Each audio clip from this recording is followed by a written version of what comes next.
Is IBS, so irritable bowel syndrome, connected with adrenal fatigue? The answer is 100%. It is, I don't know, what's 100%? 99.8% maybe? It absolutely is. The majority of my patients do have some kind of digestive disturbance, and most of them know that it's connected to, we call it adrenal fatigue, but they know that it's connected to stress, right? Because the symptoms tend to get worse.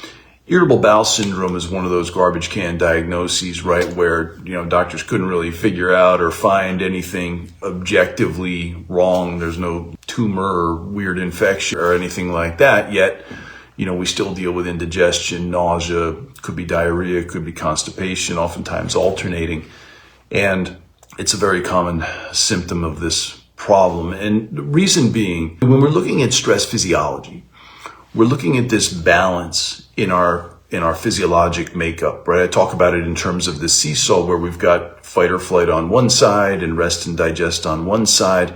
And you can put all the organs, somewhere on this seesaw.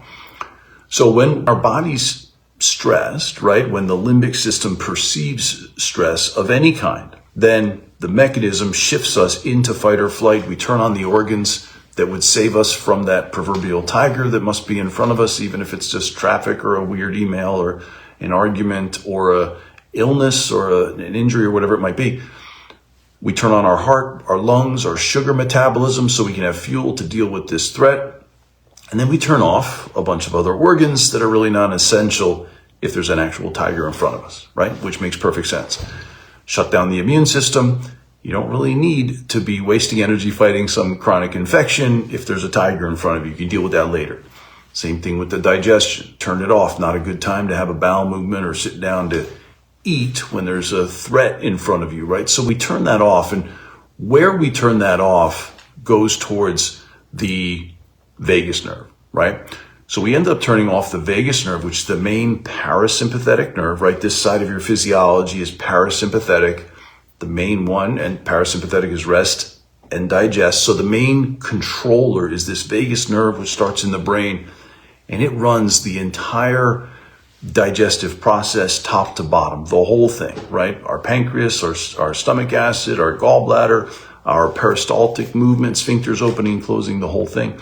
And when that vagus nerve gets thrown off or quieted, we know we still have to eat, so we eat, and now the digestive process is all discordant and it's just not generally functioning well, and it causes all kinds of irritable bowel types of symptoms. So it's a distracting type of a situation. It's uncomfortable, of course, but it's really just a secondary problem that's stemming from this, what we'll call adrenal fatigue, but essentially it is a broken stress response system where it starts to get stuck too often in fight or flight, not enough in rest and digest.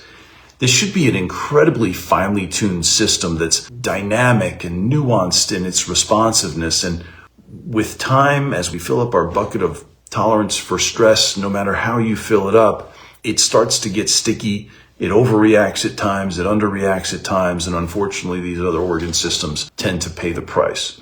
So, strongly connected. Yes, you can try to do things really with the bowels, but trying to fix the IBS while your body's still stuck in fight or flight, to me, it's like trying to push a car forward that has the parking brake engaged. I mean, it's a whole lot easier or more effective long term to release that brake, let the body do it on its own, right? Our body knows how to do all these autonomic processes. They're just not going to do them well if those things are shut down.